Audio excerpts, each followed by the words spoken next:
you hear me in the back? Can you hear me in the back? Can you hear me? Can you hear me? 1, 2, 3, 4. 1, 2, 3, 4. Now? Yeah. How about the back? Check? Yep, all right. Can you hear him? I gotta remember to speak directly into this. Let's pick it up very far away. Let's do 1 minute warning. Okay. 1 minute. Drinks and cookies in the back. Yes, there are cookies for you, so they're all right. Surprise. I do not know.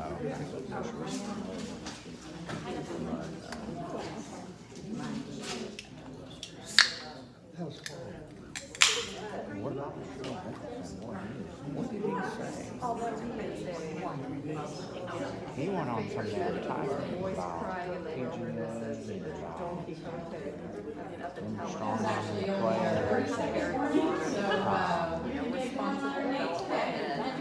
talk about him joining the Saudi group.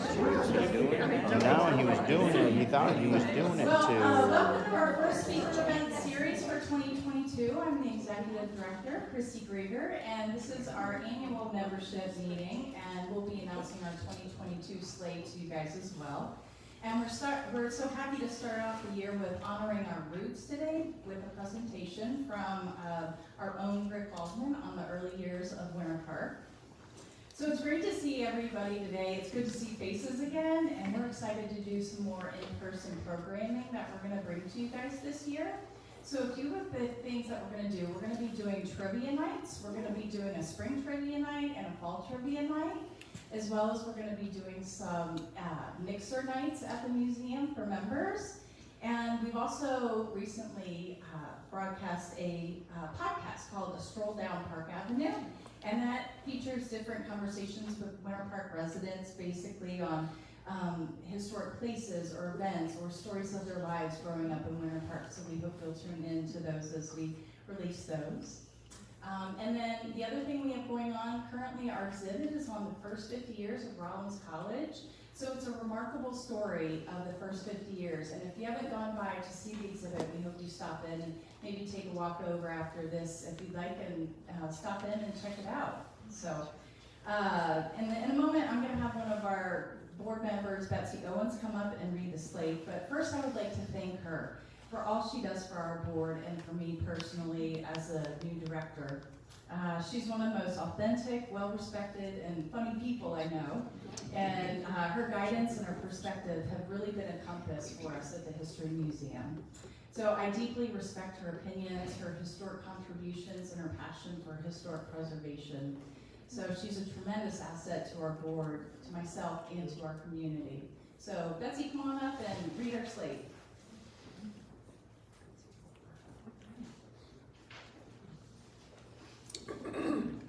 Thanks, Christy. I told her I'd only agree to do this if she went through some accolades.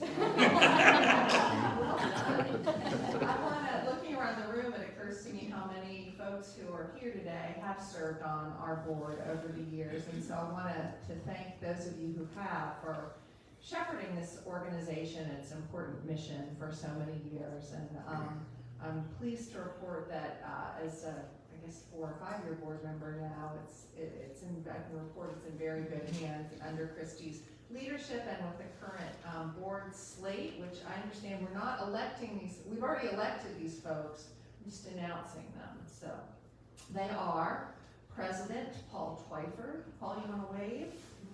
Okay. Vice President Yvonne Lees DeBroden, who I don't think is here this morning. Treasurer Rick Baldwin, and Secretary Elizabeth Eschbach, who was probably checked you in. So anyhow, that is our slate. Again, thanks, and on with the show.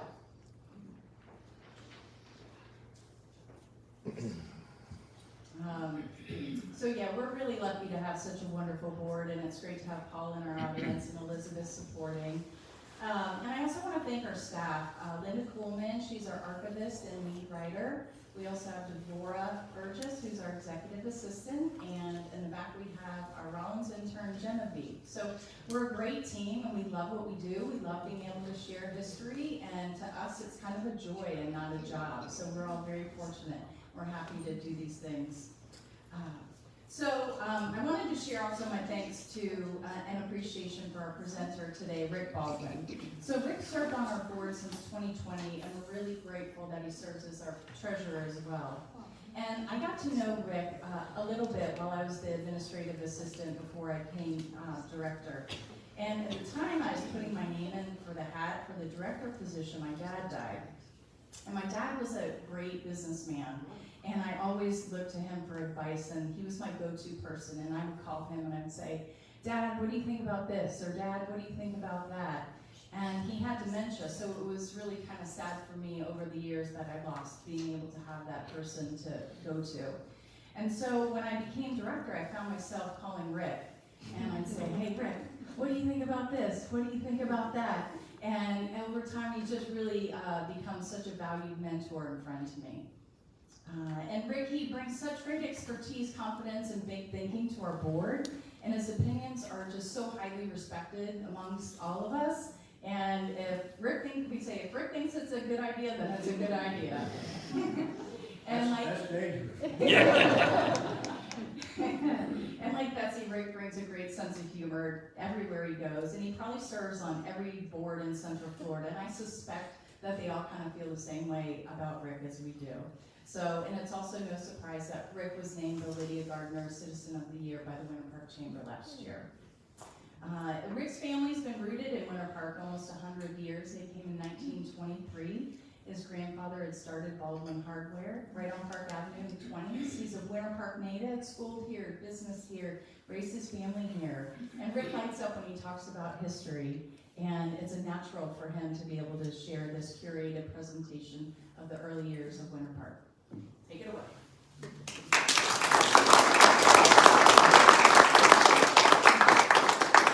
I see we're off to a good start. The film.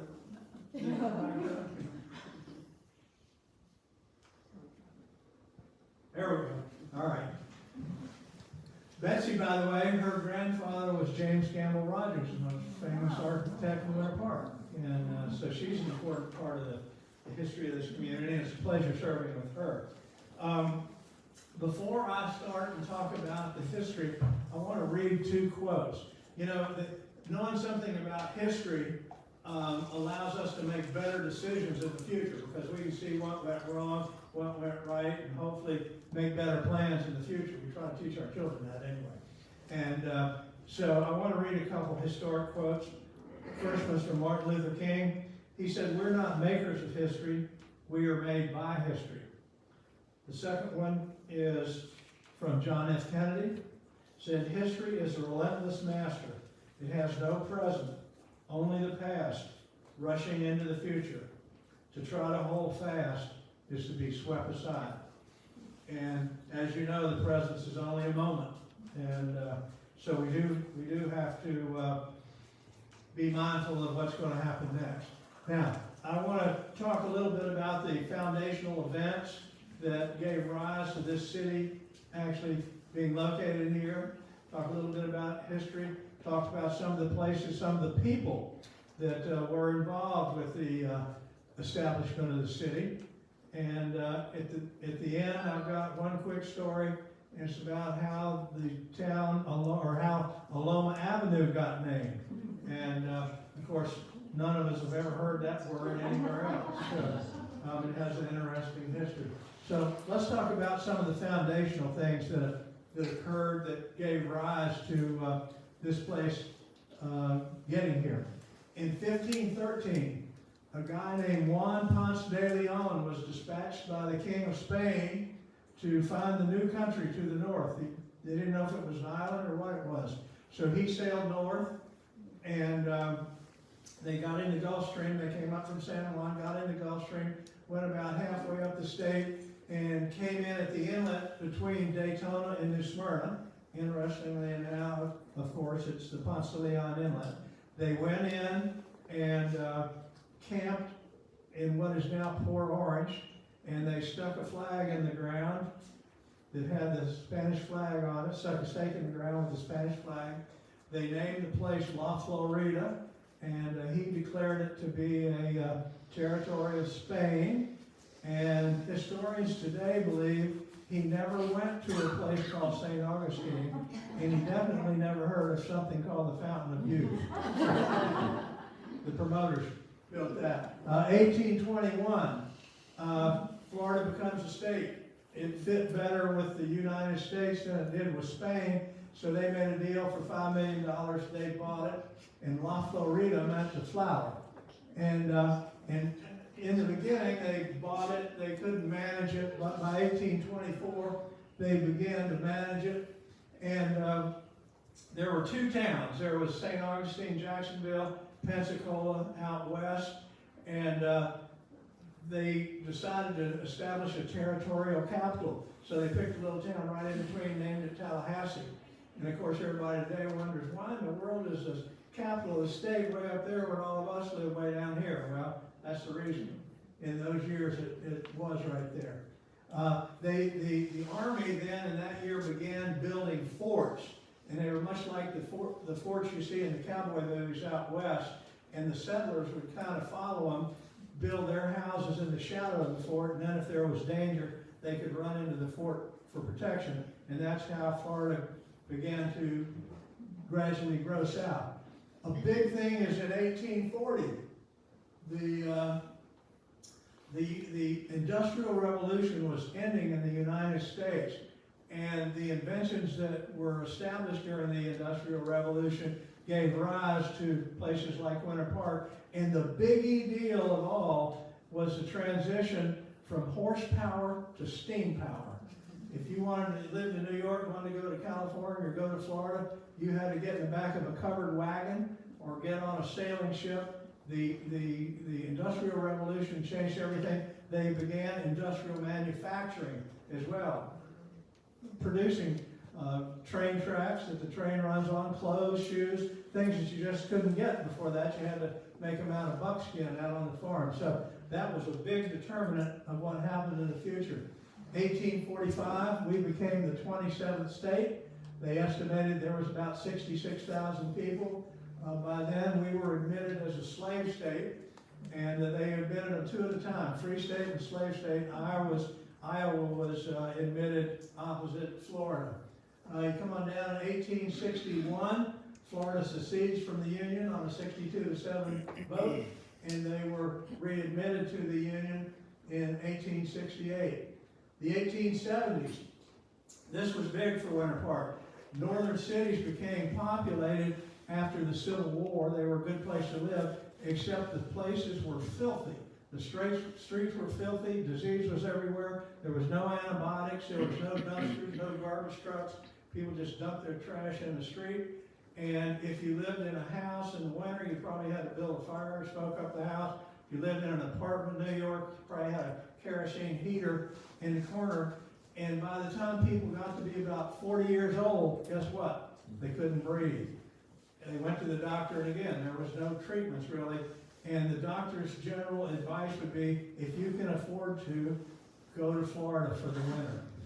And now, of course, it was possible because of the train. So that was a big development in the 1870s.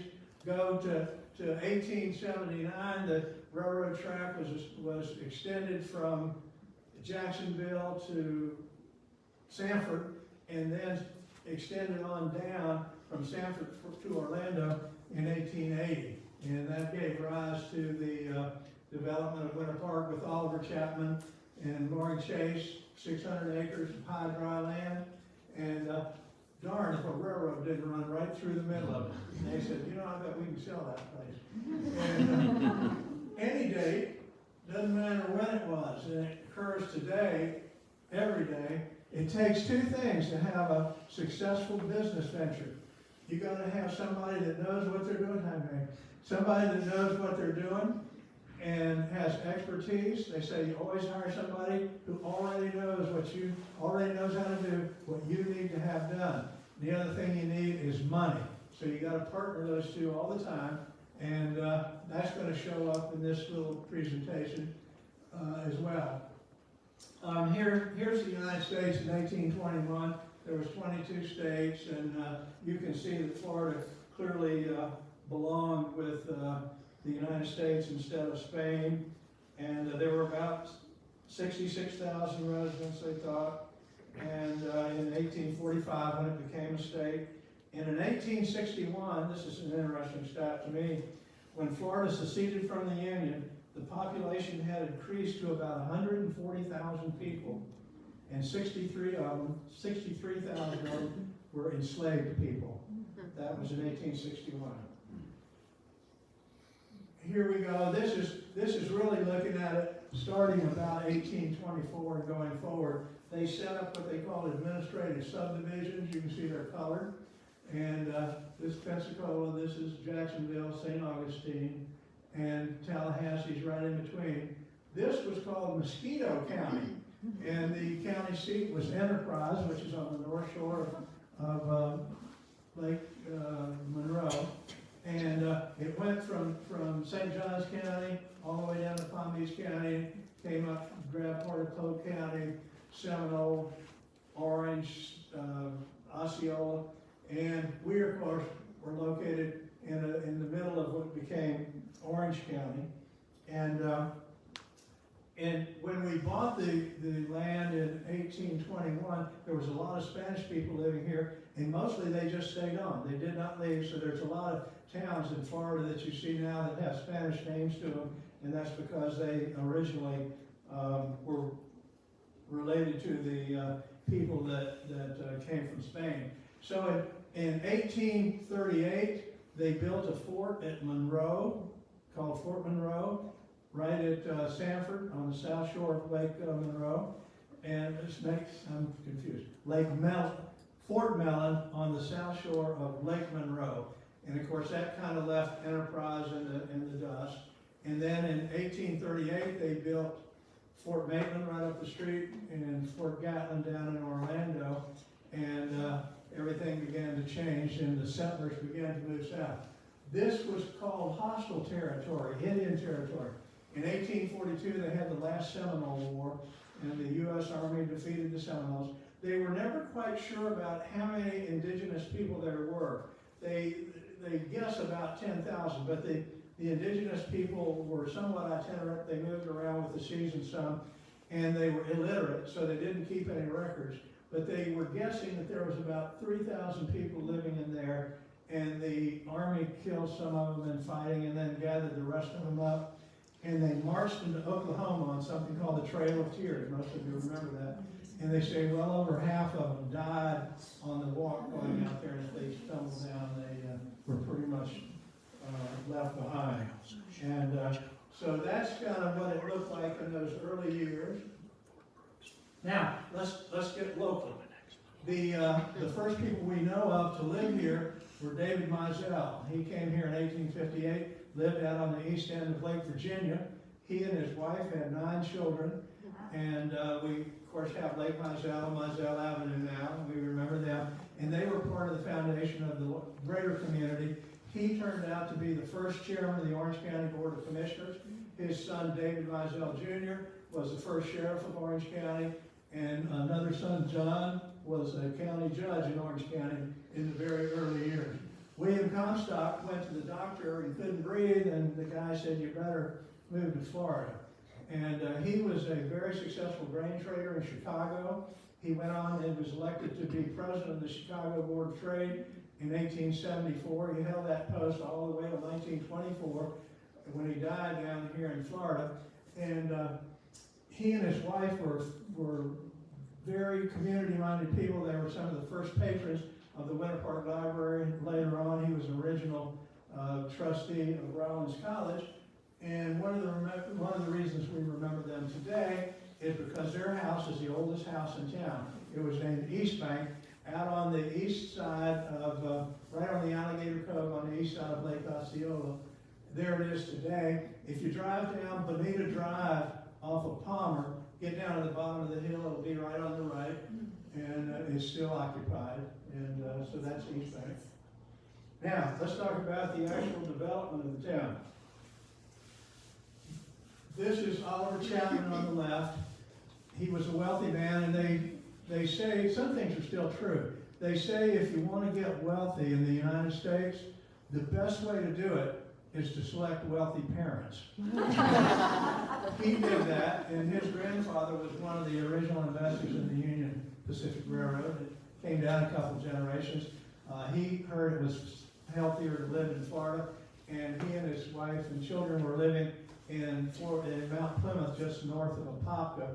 And these two guys had met each other. They were both originally New Englanders. And this is Loring Chase. Remember, you got to package expertise with money. So we got the money over there. Loring Chase grew up in New England. He moved to Chicago. He had 5 real estate developments under his belt in Chicago that were very successful. So he knew how to pick the right spot. He knew how to get the right message put together so that people would want to buy it and then present it. So these two guys got it all started. And this is interesting. These were the original foundational thoughts. Winter Park, by the way, was one of the first inland cities to get started, because most of them were on the river before this. And it was easily accessible by the railroad. The weather was great in the winter, land's high and dry, lake views are spectacular. All that's still true. Good place to live. So they bought it for 13,000 acres, 600 acres, and it was kind of this. And it was bordered by Lake Maitland on the north, Lake Osceola on the east, Lake Virginia on the south, and Lake Killarney. Here comes a railroad tracks running right through the middle of town. This is Interlochen, and they wanted to have the rich man estate lots around the lakes. They had some hotel property identified as well. This is Knowles Avenue now. It was the number 2 size lots. And this is Park Ave, and they wanted that to be the retail street. And then they wanted to have a walk-to workforce. These were to be sold all to rich people. And of course, rich people are lazy, and they need people to work for them. And so they wanted what they called a walk-to workforce, where they could walk to work in 10 or 15 minutes. And that was a very desirable selling point. So they established this for the black community. Those are 50-foot lots. These are, the giant lots over here. And it was attractive to black families, because in Winter Park, it was not long after the Civil War, still had all the Jim Crow laws, and black families did not own real estate in most places, but they could here. So it attracted them. And that's the town they laid out. And it was working. It was a good layout, and it was selling. This is the first known sketch of town. This assumes that you're standing right in the middle of New York Avenue, looking east down Morse Boulevard. And here's a flat car, so the train tracks are right here. The first train station was on the east side of the railroad tracks.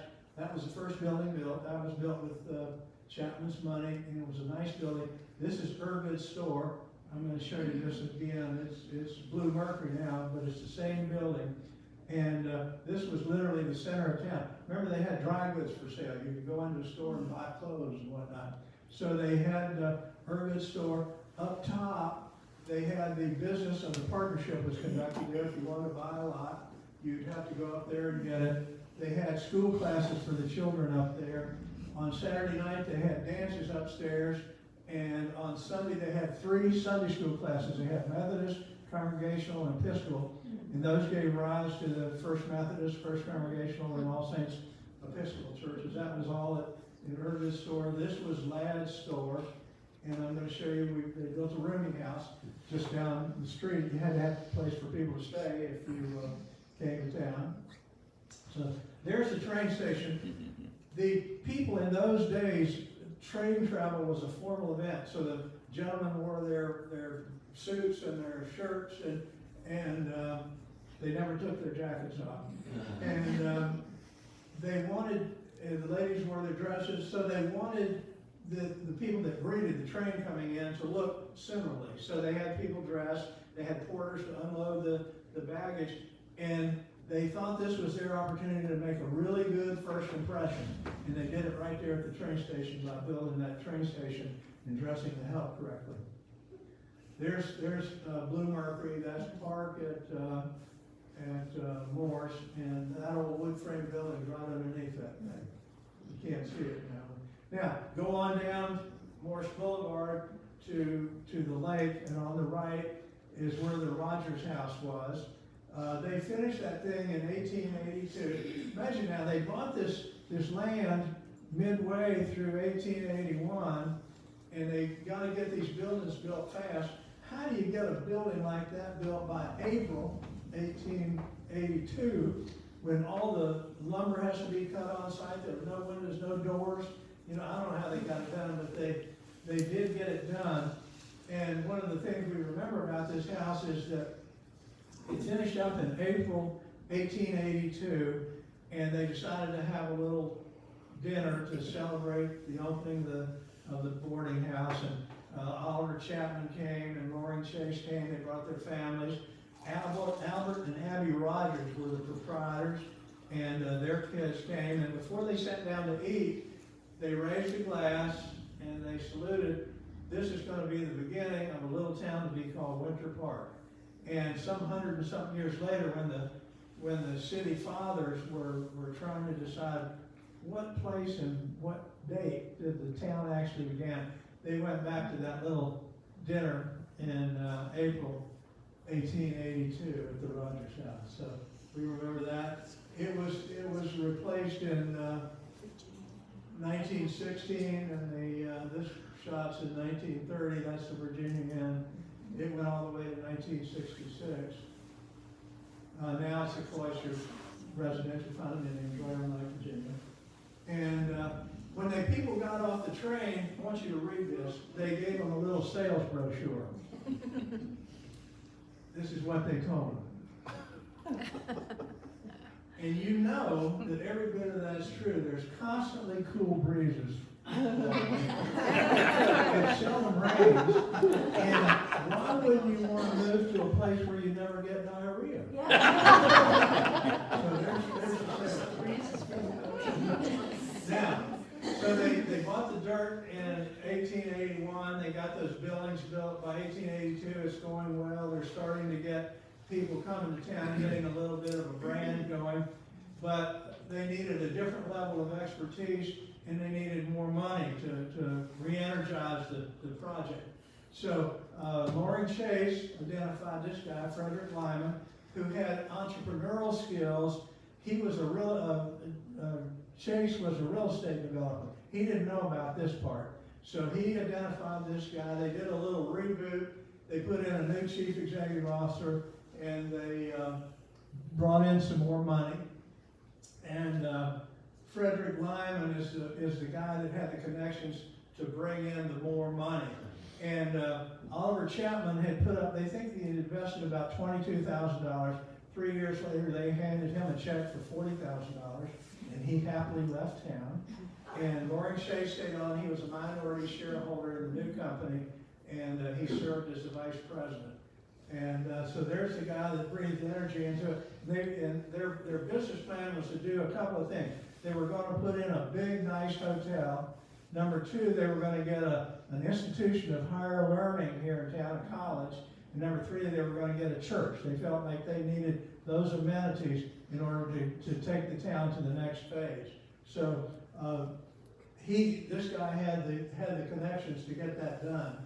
And one of the connections he had was Alonzo Rollins. And he was connected, Lyman was connected through the Congregational Church in the Northeast, and they had an educational mission. They had started Harvard, they'd started Yale, they came down to Elon. He thought they might want to start a school here, and he gave them the pitch, and it turned out they did want to build a school here if he would give them $114,000. So he made a deal for $114,000. The Congregational Church agreed to send a minister down here. It was an educator and a clergyman to start the church. They would build it and to get Rollins started. And this guy said, I'd like to be a part of that project. I have a check here for $50,000 if you'll put my name on it. And they shook hands and made a deal. And he said he just lived a couple of years later. Rollins got started in 1885. Now, there's Dr. Edward Hooker, the educator and the clergyman, and he came to actually do the work, and when he was retiring, I want to read you his quote. He retired, he started in 1885, he retired in 1892. In his retirement, he wrote, "The outlook is grand and glorious. We rejoice in the privilege of laying the foundations for a fabulous future." And indeed he did, and he was a very important part of it.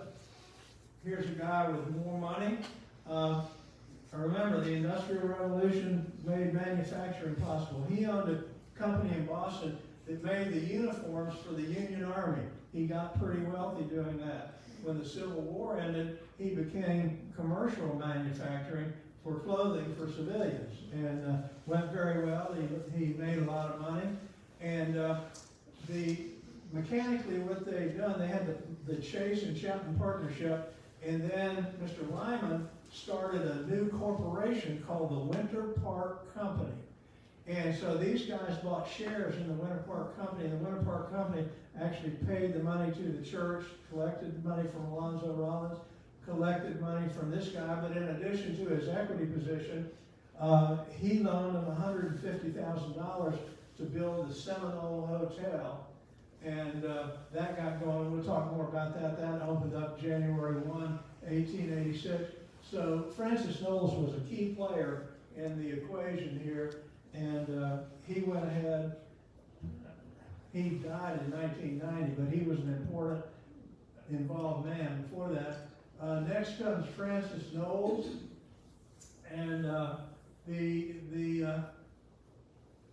thing that we remember most about Francis Knowles, he had a big ego, they said, and when he was a wealthy man. He invested in the Winter Park Company, and when he died, they said he said to his nurse, "You know, this world has been a better place because I've been here." And so there we are, Franklin Fairbanks. You may have driven down Fairbanks Avenue on the way here today. He was a part of the ending of the Industrial Revolution. He selected wealthy parents, and they had a company called the Fairbanks Scale Company. At the end of the Industrial Revolution, they improved their product, and apparently it was the most accurate industrial scale that you could buy anywhere, and nobody could match it or make one like it. They ended up selling it worldwide, and the family became very wealthy doing that. However, this was a man of vision too, and he realized that things were changing. There were going to be many opportunities in the future that weren't present today, and he recruited a young man named Charles Hosmer Morris, and we're going to talk about him, to come to work for the Fairbanks Scale Company, and they wanted to diversify their product offering, and he and Mr. Morris got them into the production of engines, conveyor belts, etc., and they began a very new day and had a very profitable company. So that was Franklin Fairbanks. He was one of the original founding trustees of Rollins College. Now, here's kind of what it looked like after the reboot got going. You can see the Seminole Hotel is right here. Here are the big lots around Lake Osceola. Rollins is kind of getting going down here. Here's the Congregational Church. Here's Park Avenue. You see there's some buildings. So they were kind of getting it going. And Lila Trisman lived right over here. Sorry. So there it is, and that's after the reboot. Here's some early scenes. Remember, the train station was down on Morse Boulevard, so they get people off the train, they go a few feet on Morse Boulevard, go south on Park Avenue, come down here. This was a horse-drawn carriage on tracks, and this was Dr. Miller Hinkle's store. One of the things that Mr. Lyman did was be sure there was a doctor in town because they had a lot of older citizens. He had his doctor's office in here. They had a drugstore. They had some restaurants. They had some rooms to rent upstairs. What was unique about this building, had this awning around the perimeter, and they had a sidewalk in there made out of wood planks. And so everybody on the cart would look at that sidewalk. Here's the great big Seminole Hotel. This brown building is where Tierney's Dress Shop is today at the corner of Park and New England. This is where we're standing right here today. So there's New England Avenue. And that's one of the first scenes of the town after the reboot. There's the Seminole Hotel. 200 rooms, and that first I don't know how they did this, but they got that thing built in a year, under a year. And so they got open on January 1, 1886. The tourists came, or the guests came, and they stayed for the season. They said they entertained 2,300 guests that first year, and the first year went January through April. That was the season in Florida. And it was steam heated and gas lighted. For $4 a day, you got 3 meals and a place to stay. And many people thought that price was outrageous because there was no flushing toilets, there was no running water, no electricity, no blow dryers, no air conditioning, no TV, no internet connections, no pay-per-view, and no telephone. So that was the Seminole Hotel, but they had activities out on the grounds. They had a lot of boating going on, things where people could come and enjoy a relaxing life later in their years when they couldn't breathe up north. Now, I want to jump across the railroad tracks to the west side of town. It's called the west side, or Hannibal Square community. And this is where the black people were to live. And there was a young man named Gus Henderson who was the informal leader in that community. And he's remembered as a skilled negotiator. He was a peacemaker. He was intelligent, and he was a pretty team leader. And he was the informal leader on the west side of the community. He made friends with Loring Chase and later with Frederick Lyman. When there was problems, they could generally work them out. And he went on, and he was born in 1862. He moved here in 1882, 20 years old. In 1889, he started a newspaper, and there was the only newspaper in town, was read by the white community and the black community. And we remember Gus Henderson today as one of the informal leaders on the west side of town. Now, the town was started only 16 years after the end of the Civil War. Reconstruction, they said, didn't end until about 1877. So it was still very much racially segregated. This photograph was taken in 1962 at Pennsylvania Avenue and New England. You can see that the streets are still dirt. Now, the west side community very much rallied around the churches.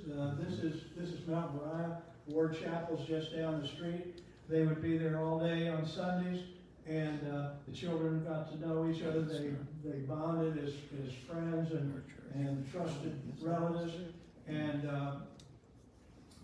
so that kept the lid on the social side of the two sides of town. Now, one of the things that Frederick Lyman wanted to do was incorporate Winter Park as a city. So in 1887, they got around to doing that. And what you had to do was draw a perimeter that said this is the city limits, had to identify the voting age adults that lived inside that perimeter. And then you had to, number one, on voting day, you had to have a quorum of people vote, had to have a majority, and then of the ones that did vote, you had to have a majority vote for whatever it was. And so they started in September 1887, and they couldn't get a quorum. So Frederick Lyman called Gus Henderson and asked him for help. And Gus Henderson marched a group from the west side of Winter Park to the Ergood store down at Morse Boulevard and Park, where they voted. And that day, October 12th, 1887, they voted, yes, we want to be an incorporated city. And they also elected 7 city councilmen. Todd, you weren't there, were you? A couple years later. They elected 7 city councilmen, and they elected a mayor. And they went on to serve. But unfortunately, the white members of the city commission didn't want to hear from the black side of town, and they de-annexed everything on the west side of these railroad tracks, threw them out of the city. Wasn't part of the city of Winter Park anymore.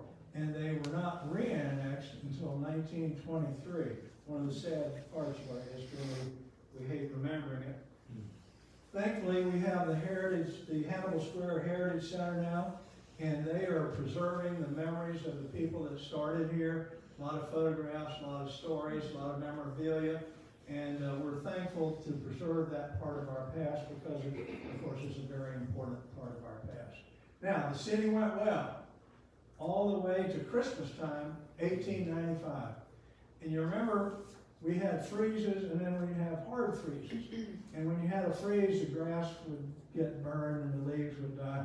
When you had a hard freeze, it would stay freezing for 18 or 20 hours, and it'd kill the trees, kill all the landscape, everything. And they had two of these back to back. They had one Christmas time, 1895, another one 2 weeks later in early January, 1896, and everything was wiped out. The place looked like a bomb had been dropped here. And the people in the hotels went home. The people in the big houses around the lake went home. Most of the Rollins students went home. The people that lived on the west side had no work, so they had to go elsewhere. And this place was nearer to death than it was to life. And it simply languished for 9 more years like that. Enter the Savior, Charles Hosmer Morris. He came to town in January 1904, and he walked into the Winter Park Company. Remember, that was Frederick Lyman's company.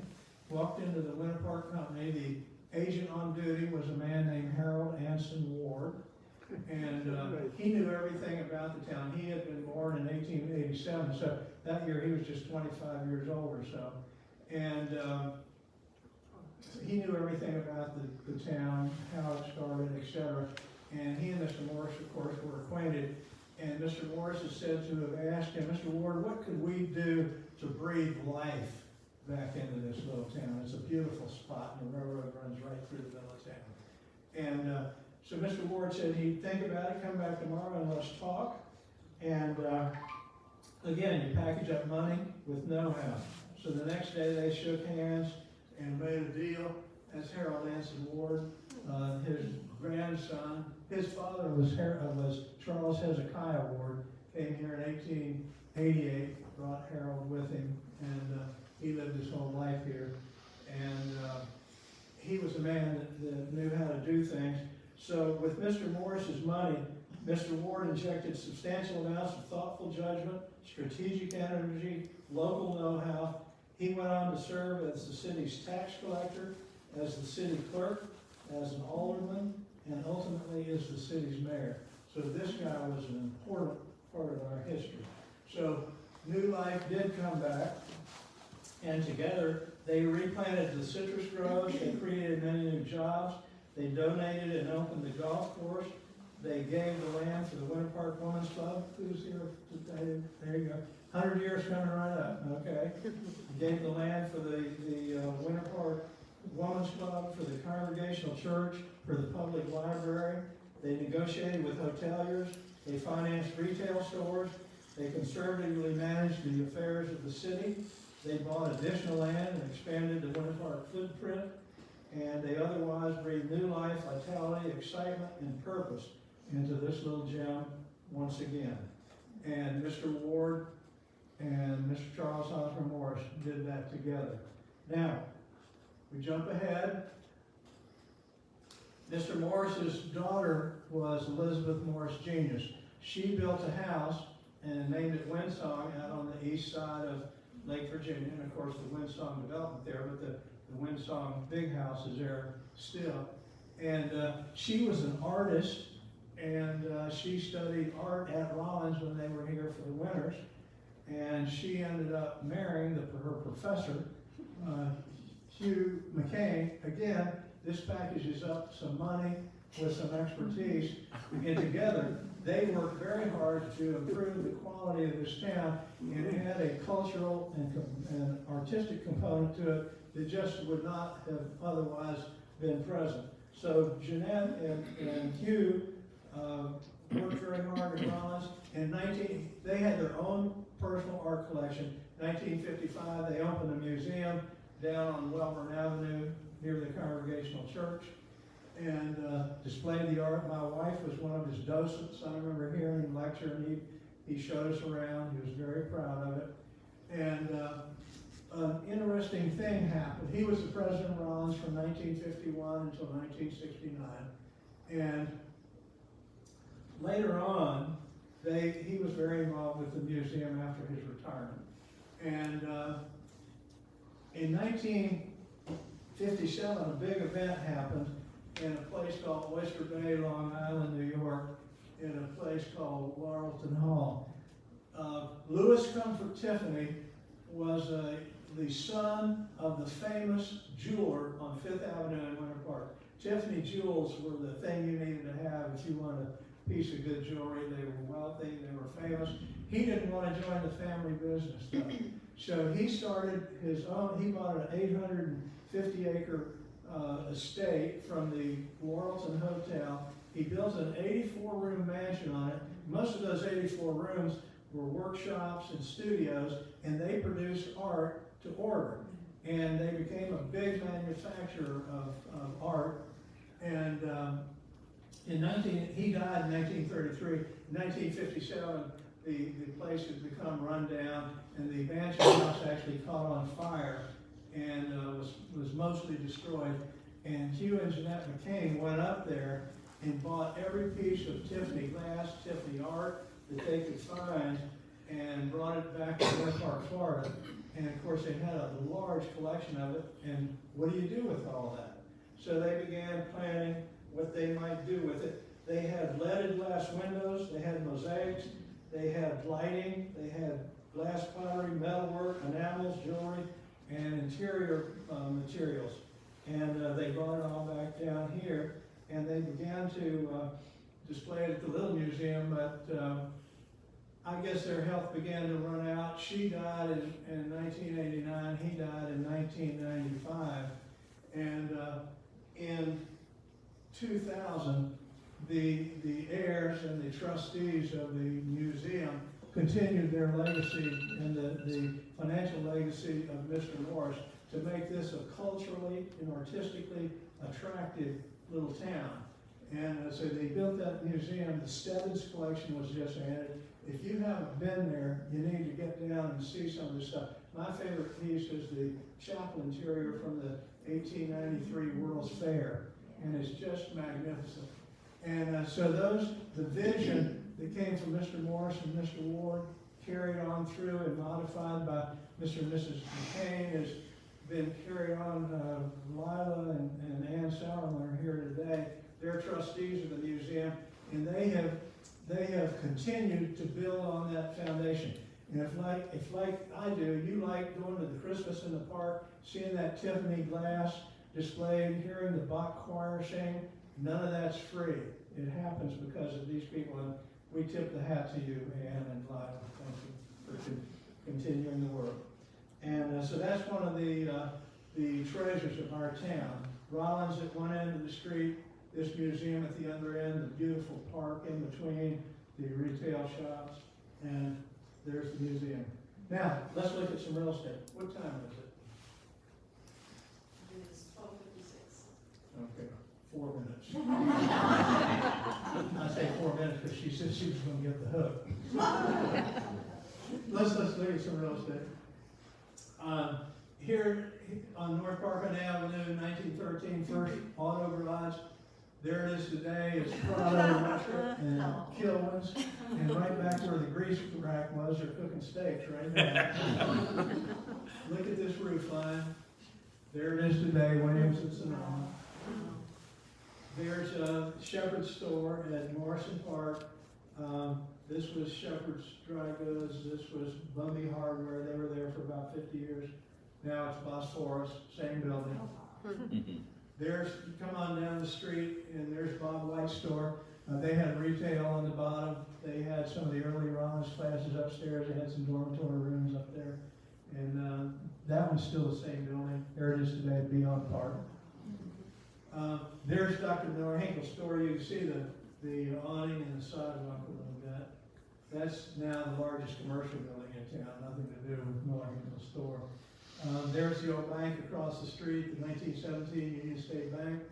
Now it's Peterbilt Chocolate. They hide the chocolate in the safe at night. There's the original City Hall from 1916. That the property was donated by Dr. Miller Hinkle's son, and they had an election that year and for mayor, and they had a 39 to 39 tied vote, so they had to have a re-election. and they didn't check the voting machines or anything. So they voted again, and they elected William Temple by one vote to serve as our mayor. And the Temple Grove and the Temple Orange and all, he was very famous and very successful man, William Temple. And they got a contract, and they thought it cost $2,000 to build that building. And when they finished, it cost $7,000. Now that would be traditional city tradition. No, it's inflation, just inflation. So Mr. Charles Hodge from Morris had to get his checkbook out. Bail that out. There's today's City Hall. We think probably the front doors of that cost $7,000. There's, as if we're standing in the middle of Lyman Avenue looking north. There's the old colony. And Uncle Rusty and I used to go down there on Saturday mornings for 10 cents and watch Roy Rogers and get a bag of popcorn. And this is our grandfather's truck. It was actually green. I think the photograph might have faded or something. He started there in 1823, so I love this picture. And here's one of the very first shots of Rollins College. And there's Knowles Hall, and there's Pinehurst, which is still there today. And this is the Mills Library lawn, it's still there today. And the students played softball on all the afternoons, and they said they had to put this fence up to keep the cows and the hogs out from interrupting their game. So I like seeing that one. Here's the Knowles Memorial Chapel. Mr. Francis Knowles, who I introduced you to. Guess what Francis Knowles named his daughter? Francis Knowles. A little different spelling.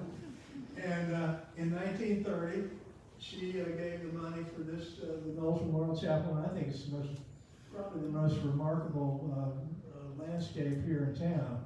And this is the Annie Russell Theater, the statue of Mr. Rogers in the courtyard right in between. Again, that's that legacy of artistic culture that was established early on, so we're proud of that. Now, last story, Aloma Avenue. In 1928, Dr. Roland Hotard was the town physician, and he and the roaring 20s were roaring in Winter Park. Business was going great guns, and they wanted to build a big country club out at Lakemont Avenue on the Oviedo Winter Park Road, but they didn't like the name of that road very much. And so they wanted to build a big clubhouse facing the Oviedo Winter Park Road. Behind it have a golf course with 18 holes and residential subdivision all around it. And they got going, they raised the money, they were all ready to go. And he hated the name Oviedo Winter Park Road, and he wanted to get a new name. So that, by coincidence, that Christmas, he went to New York City for his holiday, and he went to the Ziegfeld Follies, which was a big, they had a shimmy dancer there named Gilda Gray, and they said that Dr. Hotard loved her smile.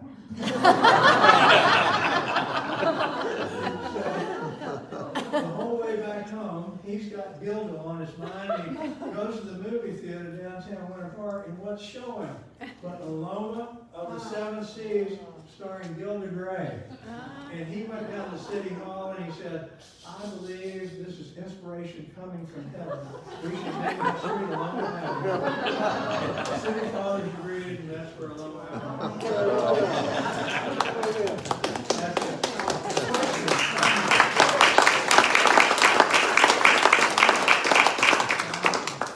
Rick, that famous dinner you were talking about in 1882, do you remember what you had that night? I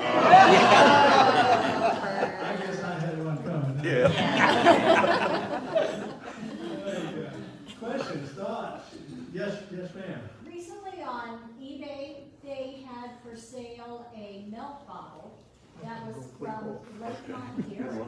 Yes. And I've never heard, I've been here since 1960, and I've never heard of a dairy. And apparently the processing plant was at the corner of Morse and Phelps. Have you heard about that? Do you remember Charles Hezekiah Ward, Harold Right, yeah. Ward the First?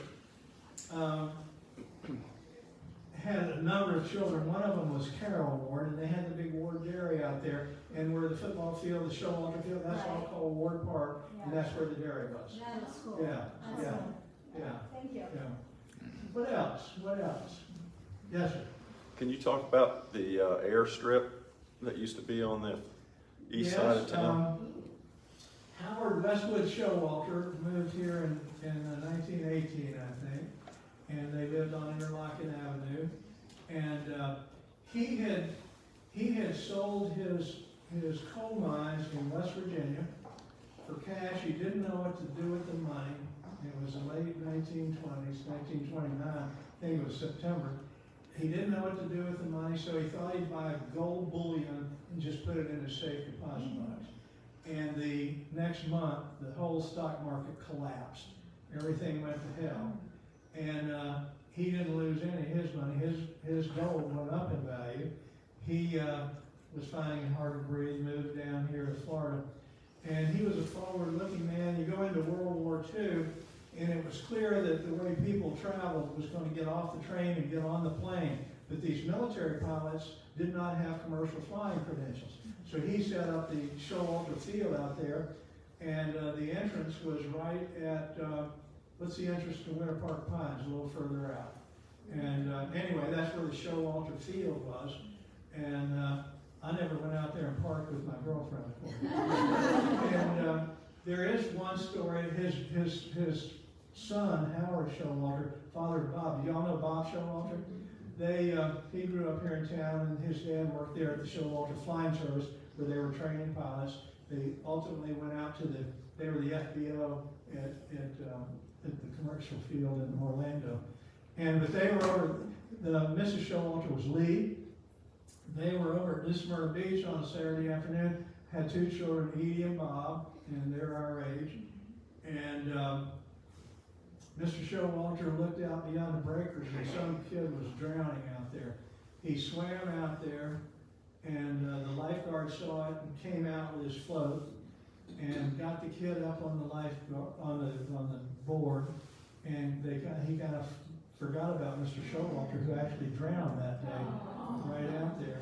And so they brought him back home. He's resting down at Palm Cemetery, and the city fathers decided they would name Showalter football field in memory of Howard Westwood Showalter. And the only piece of silver lining on that cloud was that the kid that was saved was from the west side of Winter Park. He was black. He was the first kid in his family to go to high school, to graduate from high school, and he went on to become a dentist. So it was a success story. So that's the story on the show. Yeah. Is that about That was great, okay. yeah. Okay. Other questions, other comments? Yes, ma'am. Liz? Wasn't there also another flight school that landed on the lake, over on Lake Fork? Not that I know of. Yeah, Turner. Tom Turner's. Tom Turner. The cosmetic man? Coscott Cosmetics. What was it? Coscott Cosmetics.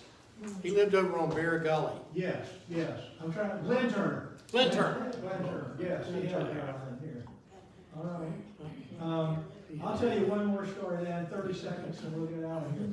I've spent my whole life being a funeral director, and people ask me from time to time, what's the worst funeral you ever had? So I memorize that story. And anybody ever been out to Claremont on the west side of the county? You know how hilly it is. Well, the town's down, kind of down low, and the graveyard's up on the top of the hill. So we had the funeral at the church, and we were going to the graveyard, and we're going up the hill, and somebody didn't close the back door on the hearse. So the darn thing flew up down the street, went right through the front door of the Walgreens store, knocked over a bunch of stuff, and finally it slammed into the prescription counter, and the lid flew open, and the man that had died sat up and said to the pharmacist, "Excuse me, do you have anything to stop this coughing?" Thank you very much.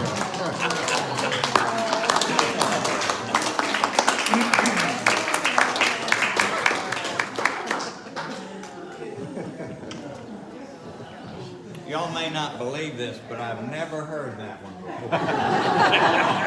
before.